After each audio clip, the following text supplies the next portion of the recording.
Hey everybody, so I'm here to talk to you today about colonial regions. In the beginning here and in the end, I want to talk a little bit about stuff that is pertinent to everybody, and then I am going to have sections that you can skip ahead to that I'm going to put in the info of this video. The timestamps, you should just be able to click it and it should just take you right to the section that you need to go to.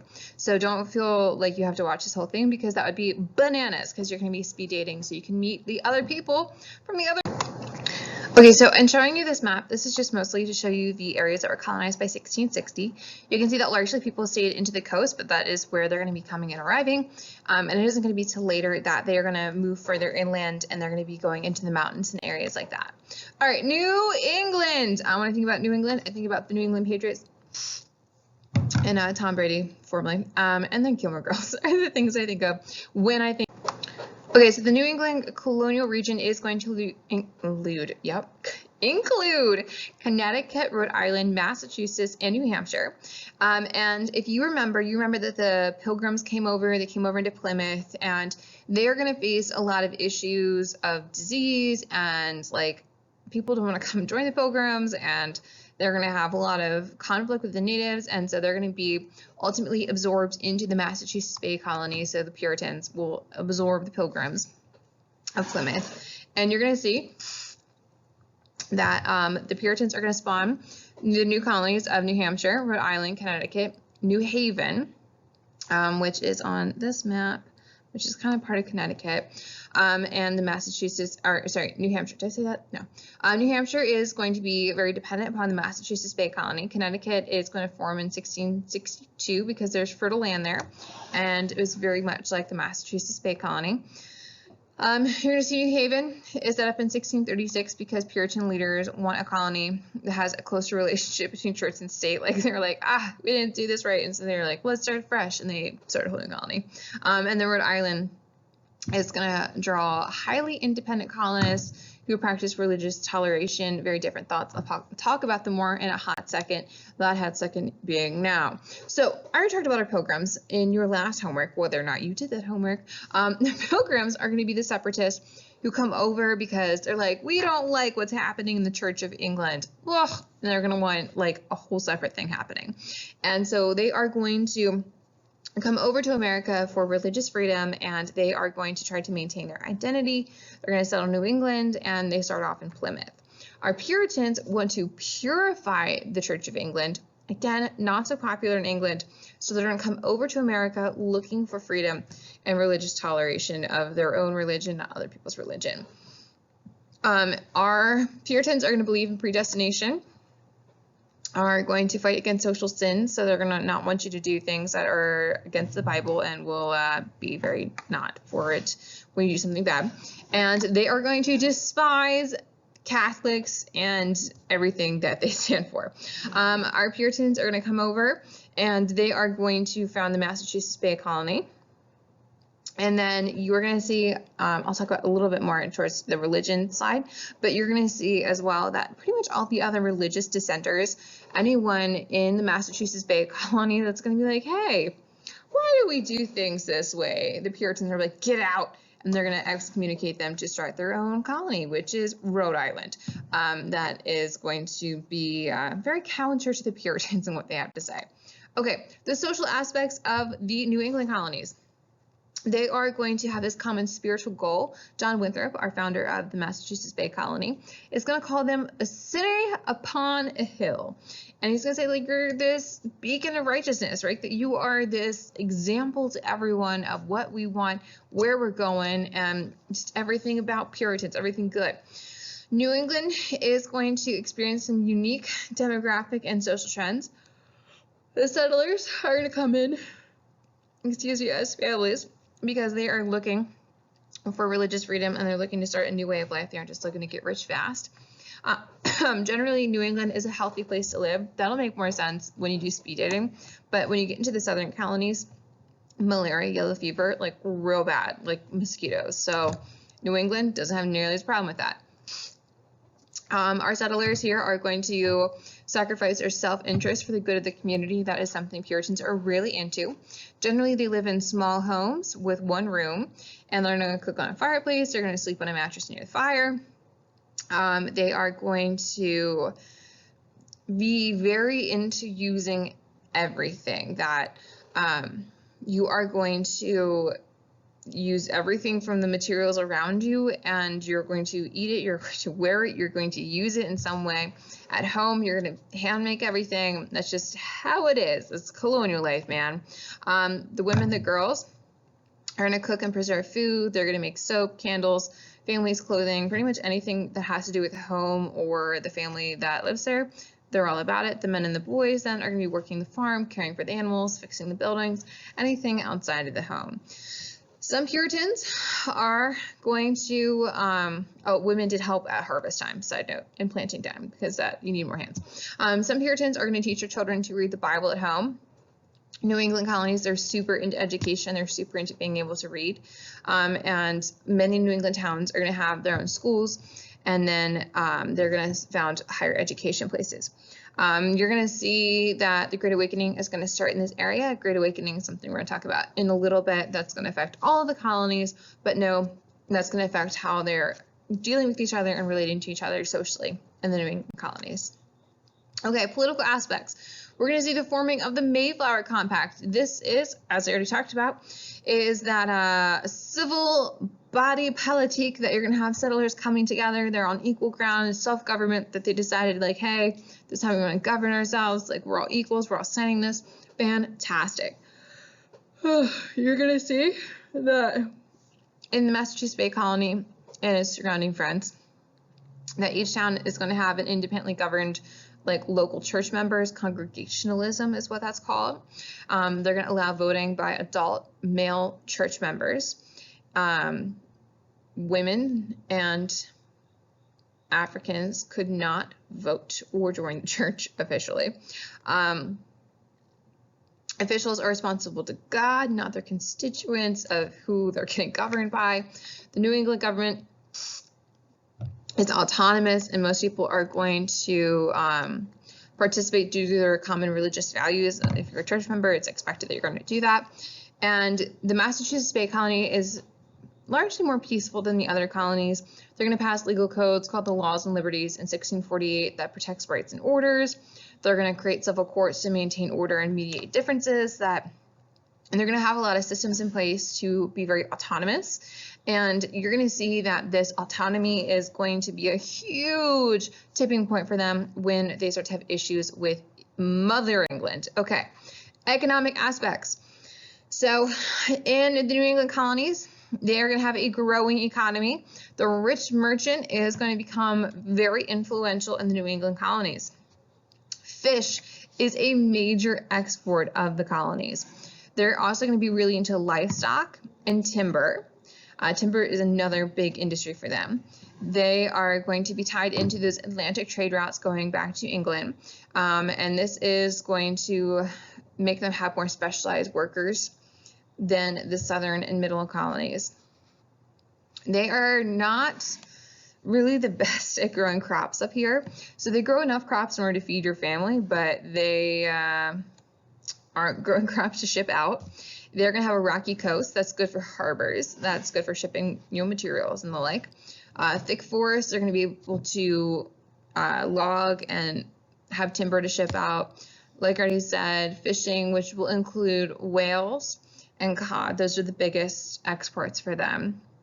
The whale industry in New England is huge at this point because it was really popular to use the blubber for like lighting stuff, for like oil lamps and stuff. So that was really popular, and so they were making mad money off of that. They are going to see they're importing goods like tea, spices, and other manufactured goods. They're going to heard the triangular trade, and that triangle trade is going to bring slaves over to America, and then those raw materials go from America over to England, become manufactured goods in England, and around it goes. Some slaves are going to come into the New England colonies, not nearly as many as in the Chesapeake or Southern colonies, but know that slavery does make its way all the way up north. It's really the middle colonies that doesn't have a whole ton of slavery, but that's because of the Quaker kind of foundation that they don't have nearly as many slaves. Okay, our geography in New England, they're going to have bitterly cold winters and very mild summers. you've ever been up to like Massachusetts or Maine when it's in January, you know it's cold. The land is going to be flat towards the coastline, becomes hilly and mountainous further inland. Soil is quite rocky, makes it really hard to farm. They have really cold winters, so that makes like the ideas of spreading disease through bugs, e.g. mosquitoes, not really an issue here. New England is going to consist of mountains with a lot of trees. We're going to have rivers. They are going to have fish, whales, forests, and other products, but any agricultural products, they're going to be largely importing them from other colonies. And you are going to see that they're, just rocky soil, rocky cold times. Okay, religious aspects. This is a huge piece for the New England colonies. As you get farther south, I feel like it's like increasingly important at the top of the colonies, and then as you like go farther south, it becomes like less of a big deal. But up here, it's the center of everything. So this is the largest population of any colonial region that has the most similar regarding religion. That's because #Puritans. I just said that. I did. Sorry. So our Puritans are going to be very, very strict. They are going to want you to be Puritan. And if you're not Puritan, get out or don't come here or go to the middle colonies. Perhaps they will accept you there. They are going to have strict religious beliefs. They're going to persecute anyone who's a non-Puritan. This is where I talked about those people who didn't agree with Puritans. So, for example, Roger Williams was a separatist who is going to question the validity of the colony's charter because the land wasn't bought from the natives. He just simply goes, hey, should we have bought this land from the natives rather than taking it? And he talks about this idea of liberty of conscience, where God, not the leaders, are going to punish them for their wrong religious ideas. And so it's questioning the authority of the leaders in the Massachusetts Bay Colony. And so they say, get out, Roger Williams. We don't like what you're saying. See you never. And so he's going to go to Rhode Island in 1636. Then we have Anne Hutchinson, who's going to say she gets divine words straight from God. And she's going to say that converted people are not subject to man's laws, only God's laws. And again, the religious leaders of the Massachusetts Bay Colony say, Anne Hutchinson, you're wild and a woman. Get out, go to Rhode Island with Roger Williams, you crazy bananas. So you're going to see religion is the centerfold aspect of our New England colonies. That is how they do their governing. That's how they have their social interaction. That's how they have their sense of community. That's where their schooling comes from. It's like literally everything is the church to our New England colonies. Okay, our middle colonies, which are also known as our breadbasket colonies. That's why I have Olive Garden breadsticks on this slide. So we have New York, New Jersey, Delaware, and Pennsylvania in this region. New York is going to start off as the New Netherlands that are going to be founded by the Dutch West India Company, and they are going to be commercial rivals for England and Spain. But like their population's so small and diverse that when the English come in and like take their territory in 1664, they're like, whatever, there's not enough of us here anymore to make this happen. Then you're going to see that they are going to take further inland properties of New Jersey, Delaware. In that region, the inhabitants of this region are not really in it to make the money because they're here for religious freedom. We have Quakers. Quakers, William Penn is going to be the big one. Quakers are going to be these people who are pacifists. They don't believe in fighting wars, and just generally all around just very good-natured is what they're trying to promote, and trying to be kind and helpful to one another, still Christian, but they're going to be just pretty open people. They're like, like you're doing your thing, fantastic, like let's help each other out. But Quakers are not popular in England because they will not fight in wars. And so the king is like, we don't like the Quakers. And people don't like Quakers. And Quakers are not paying taxes in England because they're like, we don't want to pay to fight like for wars. Like that's something we don't agree with. And so people are tarring and feathering them. Things are not good for the Quakers in England. So William Penn goes to the king and says, hey, like, can I get the Quakers out of here? And the king is like, yes, please. And so he's going to be granted self-rule in 1701 to come into the Pennsylvania territory. 1701? It's earlier than I thought. Doesn't feel right. Google it and let me know, because I can't Google it right now because my computer's doing this. Regardless, they're going to come into Pennsylvania and they are going to buy land from the natives. They're going to make a treaty with them, all that good stuff, and they're going to create the colony of Pennsylvania as we know today. And they are going to be founded on a lot of Quaker principles, which we'll talk about more here in just a minute. And Delaware is kind of like this sister colony to Pennsylvania that it's the same idea, it's just kind of shifted over to be Delaware because they're looking to have new territory. But New York is the one that came from the Dutch settlers that we like just took from them. Okay, so social aspects. So the Quakers are going to start 1681. That's the date. There we go.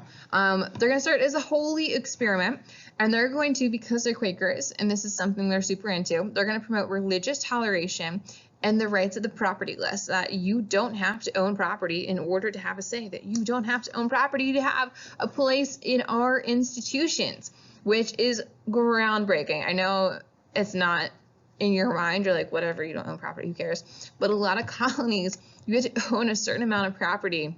Like, when I say certain amounts, like, you have to own like 30 to 1,000 acres of land in order to be able to say what you want in the government. And this is going to largely appeal to our English, our Welsh, our Irish, and German immigrants, because those are places where they don't get a say in the government, they don't get a say at all, they don't have a place in society unless you have land, or they're being held down by the English, like the Irish are being held back from living their lives. So they're looking for freedom. They're looking for being able to have land and being able to have a say, and looking just for all sorts of freedom. And so immigration in Pennsylvania is huge compared to every other state. Oh, not Pennsylvania, the whole middle colonies, but largely Pennsylvania. It's going to make this place extremely ethnically, nationally, and religiously diverse.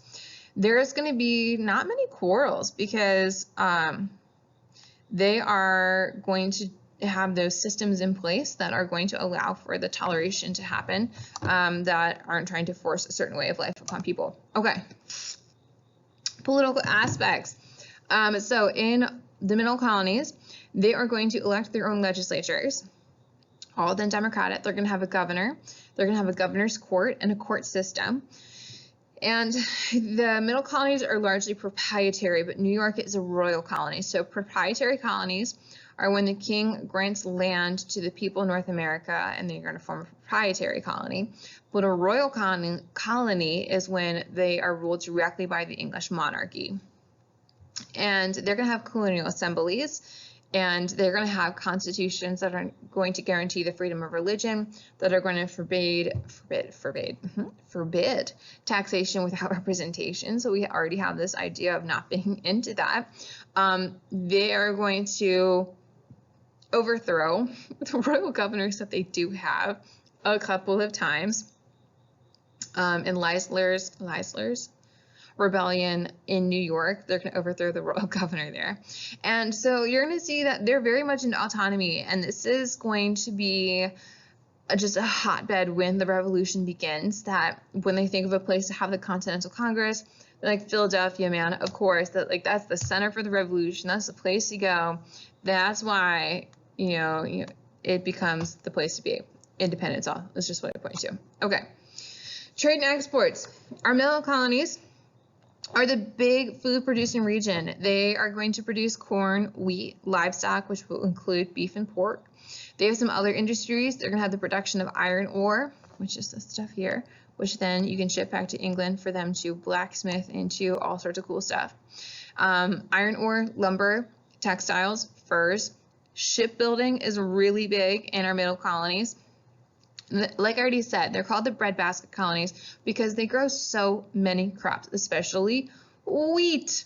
And they are going to ship all of that out, especially the flour, to England as well as the other colonies.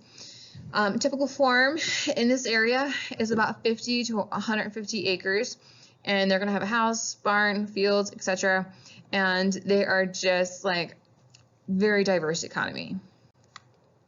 The geography of this region, they're going to have a mix of New England and southern features. So they're going to have fertile soil and land that's suited for farming. They're going to have good farmland, timbers for timber meaning wood, coal and iron ore. And you're going to see they have a more mild climate. So they're going to have warm summers and generally mild winters, especially compared to New England that had like brutal winters. Religious aspects. So our Quakers are going to believe in inner light. They're going to believe your understanding of your Christian perspective comes from like your own reading of the Bible, from your own understanding, from your own interaction, from your own connection to religion. They're going to reject the ideas of original sin. That's going to be a Puritan idea. That is the idea of Adam and Eve and what they did, and that sin is inherited by every human. The Quakers like, nah, don't put that on us. They're also going to reject the idea of predestination. They're like, you earn your way into heaven or hell. Like there is no like you're born one way, that you get to kind of work your way there. They're going to believe that each person communicates directly with God, and they believe that everyone, including women, are equal in the eyes of God and can be saved. That conversion is really important to faith. So our middle colonies are not dominated by a specific religion. They are going to give religious freedom to Quakers, Catholics, Lutherans, and even Jews. I know that doesn't sound huge to you, but considering for a lot of history at this point in Europe, if you were Jewish, you were persecuted in a lot of different ways. And so the middle colonies being like totally cool with it was pretty groundbreaking. Some other religions will exist, not this broad array that I have up here on this picture, but you're going to see that a large amount of religions are going to exist compared to a lot of other colonies and compared to anywhere else in the world at this point. Okay, so didn't finish the lecture in one bit. So I'm back to you after school. The Chesapeake colonies. Let's talk about them. Chesapeake colonies includes Maryland and Virginia, the places around the, Chesapeake Bay. So you're going to see that Roanoke, North Carolina, is going to spur in this interest in the southern part of North America. And because of the possibilities of wealth, because they want to be competitive with Spain, Holland, and France, the new nationalism, that anti-Catholicism, anti-Spanish like feeling, that there's going to be more increased like, yeah, let's go to Southern America and make business happen. So that's all going to start off with Jamestown, which I talked about in your last homework, but just to remind you, it was settled in 1607 along Chesapeake Bay, and they were looking to find gold and get rich really quickly. And so they brought over a lot of gentlemen. Didn't go so well, and that ended up beating each other. Maryland, I also talked about this one. But also, just to remind you, 1632, Charles I is going to grant a charter to our Catholics to come over to Maryland. They are going to make a refuge for Catholics in the colony of Maryland. Pretty much both of these are going to have settlers that don't really have experience in founding a settlement. And, sorry, I need my water. The people are not going to be really into planting and farming and knowing how to, like, do stuff. They're going to be rich people who know how to be rich and eat food and have people wait on them. So they're going to have a big learning curve. And for both of them, they're really not here for long-term habitation. They are not into bringing their whole family here and living here forever. That wasn't the game plan. Game plan was come in, get rich real fast, and then see ya. That was their whole idea. Our social aspects of the region, Maryland and Virginia, mostly Virginia, they were kind of a deadly place to live because of the disease that is brought over by mosquitoes, that they're going to be coming in with yellow fever and malaria, and it's going to be killing them, and it's going to be real bad. Indentured servants are going to be a big part of this area as well. They are going to, I talked about this last summer, are going to be treated badly and cheated out of land, and a lot of them are going to die. Very few females in the Chesapeake colonies, like a 6-to-1 ratio of men to women in the colonies.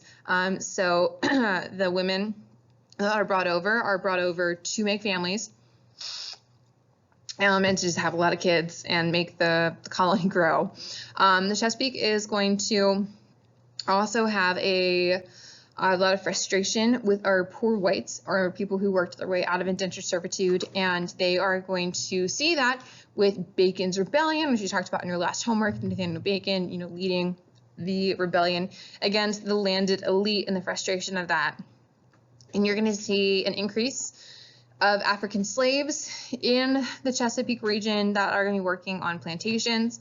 By 1675, the slave population in Virginia and Maryland totaled, I think it was like 4,000 is the statistic that I was looking at, and it grows even more within the next 100 years. So you're looking at a lot of stratification of the workers in the Chesapeake, and you're looking at not really like a middle class, not really merchant class.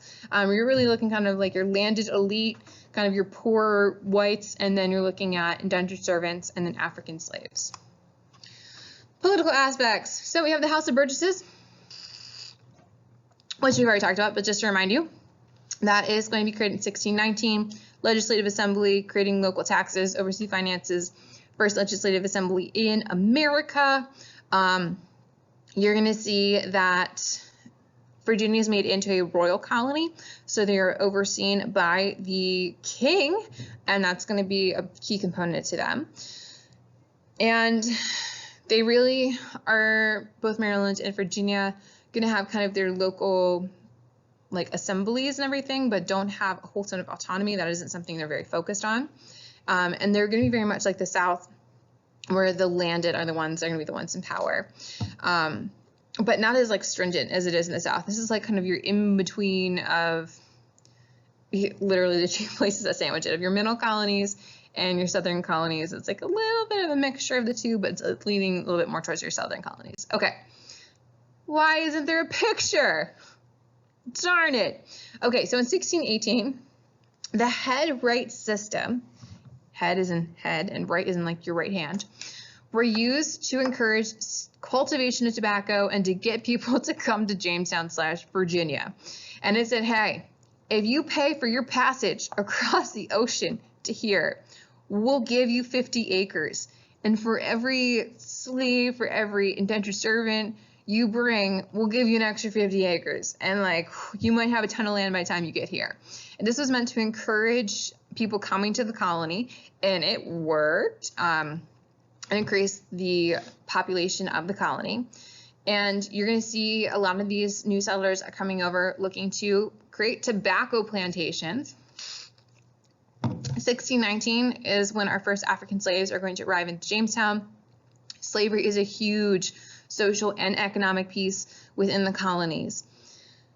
You're going to see that our Chesapeake colonies are really about tobacco. That is their huge plantation crop, their cash crop. And they are going to have some farmers that are going to live in like scattered riverfront settlements, but mostly you're going to have big plantation farmers. They are going to have rich soil by the riverbeds. And that's going to ensure the transportation of the tobacco once they grow it.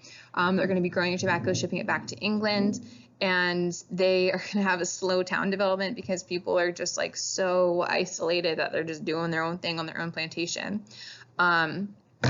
You're going to see that it's mostly men coming through the head right system. So again, big issue with that. And that head right system is actually going to squeeze out your small scale farmers, people who are like just growing enough food for like them and their family.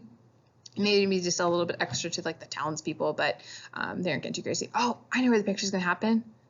Shablam. Sorry. There's my picture. So that shows you the tobacco prices over time.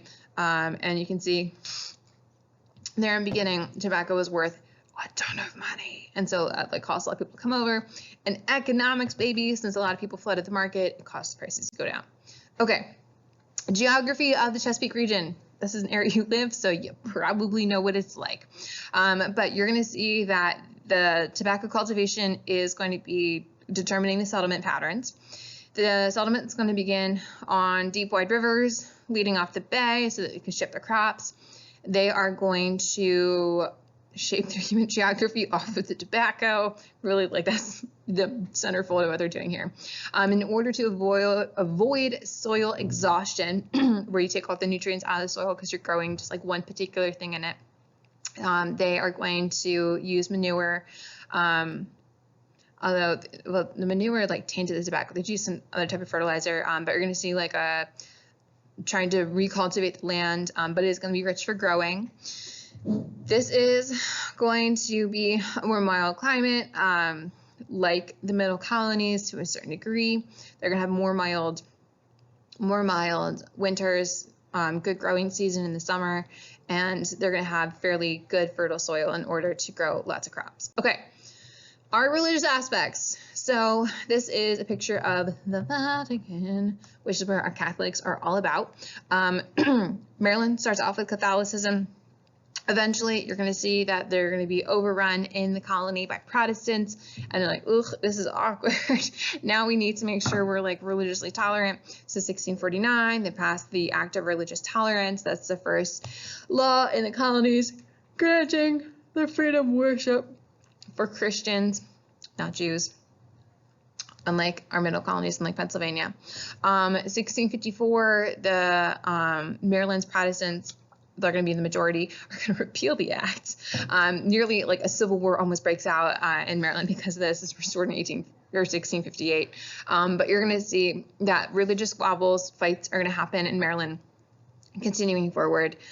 Virginia really doesn't have a whole ton going on with religion. I mean, you're going to have Protestants there, but like there's no dominating fact of religion in Virginia like it is further north you go, like in New England in the middle colonies.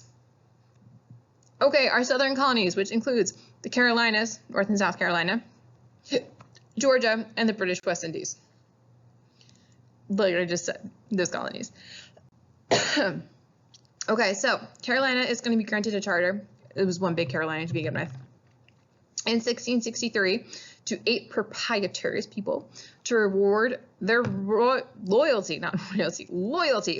Those proprietors are going to be inspired by John Locke and create a government that's going to be, there's a little bit of political side in this, that will be led by the wealthy lawmakers that are going to have the veto power for average citizens. But Carolina is going to have difficulty recruiting settlers in their first years. So you're going to see people come in there to get rich and farm and stuff, and they are going to be having a lot of trouble getting people to come there to begin with.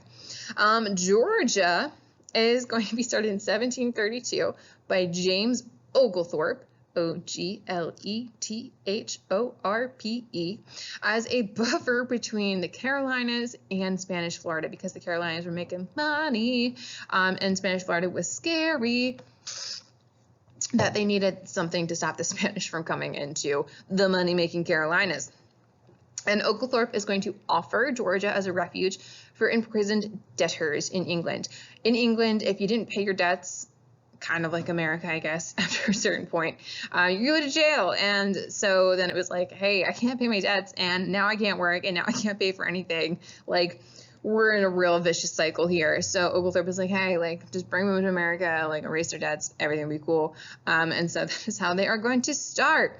1751, Georgia is going to be a small colony that they are going to be having men and women coming over seeking economic prosperity, mostly men, and they are going to be looking for like a new lifestyle, definitely land, and definitely a way to make ends meet economically. Our social aspect of the region. Although Carolina is going to rely on slave labor and agriculture, it's going to be very difficult due to the diversity of settlers. The Carolinas have a larger diversity of settlers. The environment is different from the Chesapeake, more southern. And all of our southerners are not really enjoying good health because of mosquitoes. Malaria, yellow fever are going to lower life expectations. And the people in the South are most likely going to just be men coming to get rich and make the money, and so they aren't going to be bringing families with them, so kind of a different makeup than it is in our New England colonies. You're going to see slaves are going to be becoming a big part of this. We're going to have indentured servants in here, but we're going to also have African slaves. They are going to make up a large part of the colony. You're going to see that they're going to be building forts for protection against the Spanish. Plantations are made up of a home, a dairy, kitchen, stables, cabins, barns, smokehouse, carpenter, and a brickmaker, sometimes even a school. So like all in one things you would have in a village are usually on a plantation. So people are pretty self-contained to their land and what they need. All right, political aspects of the region. So in our southern colonies, they are all about the elite aristocrats. Oh my God. Aristocrats, okay? The people who are like in the top of society, the people who are the cream of the crop, the people who are like real bougie, right? They are going to be using religion and customs, English customs, like, lords and ladies and, the fancy titles and all that, to grow their wealth as well as to concentrate their political power into their hands, right? The rich people are the ones who are going to be wealthy. They're going to take a lot of those English ideas and bring them over. Like, it's all about your family and, like, who you're married to and who your brother is. Like, it's all about your family ties. Like, if you go south today and you, like, introduce yourself, they'll be like, oh, who's your family? And you'll be like, oh, well, I have a mom and a dad. And they're like, no. They want to know your last name because they want to know who you're connected to. That all comes back to this time when it's all about your name and who your family is about. I know that seems like crazy because you're like, it's 2019. What are we doing here? That's what they're all about. It's all about those connections. So our landed elite are going to be the ones who are going to be controlling the government and politics. And they are going to, cross-country runner, sorry, just distract me. They are going to be ruling the government for people who are not owning a ton of land, that aren't part of the planter class, aren't going to have political power, and the class system is going to be very dominant of what they're doing. These are also going to be controlled by the king, and they're going to be royal colonies and are very direct to what he has to say. And this is a lovely portrait of King George III, the one who is a big deal when we get to the American Revolution.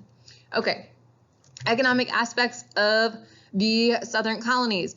They are huge into cash crops. And when I'm cash crops, which is like indigo, rice, sugar, especially in the West Indies, tobacco, kind of in our southern colonies, that's mostly a Chesapeake thing. And later, cotton. Cotton is going to become huge, especially after the cotton gin is created by Eli Whitney. So you're going to see that they are going to be creating raw materials, growing raw materials in the South, and they are going to be huge into the triangle trade. That they're going to be dependent upon those goods, shipping over to England and making the profit off of that, and then getting manufactured goods either from other colonies or from England, that they don't really like do a whole ton on their own. You're going to see they're also going to be exporting like corn and vegetables, some grains, some fruit, and some livestock. But really, they're going to be growing those cash crops, cotton, tobacco, indigo. That's a dyeing plant, like not like dyeing, like a used for like clothing dye to make purple dye. And you're going to see that they just all about the cash crops, man. That's how they make money. Very into the triangle trade. That's what they're all about. Okay, the geography of the region. They are going to have fertile soil, hilly coastal plains, forests, long rivers, and some swamp areas. They're going to have fish, forest, good agricultural land. And this is going to be the warmest of our colonial regions, especially in the British West Indies. Winters are not difficult to survive. They have hot and humid summers. I know you think you know what humid is because you're like, Maryland, what's up? But speaking of someone who went to Florida in summer one time, it's terrible. Their humid is a whole different level of humid, okay? That is going to help spread disease, the humidity and nastiness of summertime, of the mosquitoes, that is. The warm climate is going to make it possible to grow crops throughout the year, and it is ideal for plantations. Religious aspects. There's not a whole ton to say about it here. They're not dominated by a specific religion.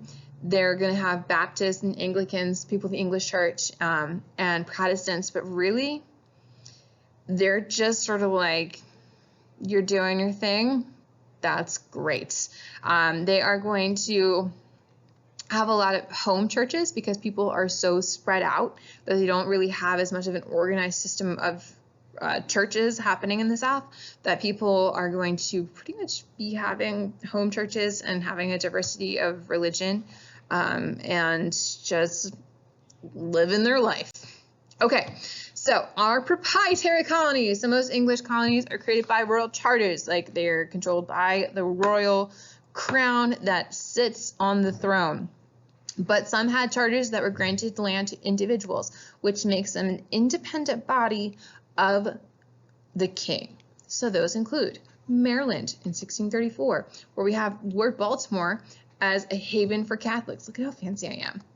Carolina, which had our 8 proprietors that were hoping to create a politically democratic colony. They're being rewarded for their loyalty. New York, our secretary, one of the proprietors was John Locke, or sorry, that was Carolina. Still Carolina. New York was given as a gift to the James Duke of York, the brother of King Charles II. Pennsylvania, William Penn, already talked about him and how he's starting Pennsylvania. So you're going to see that these are different states and territories that are going to be having these ideas that are going to be independent of the crown and are going to be creating their own independent identity aside from the English identity, which is going to become so important later when we get into the revolution and why we're revolting against the British crown. Okay, if you have questions, please do not hesitate to send a free key sign right there to come in before or after school, or to ask your question in class because someone else might have the same question as you. I hope you're ready for speed dating to find your colonial match. I hope you enjoyed this great lecture.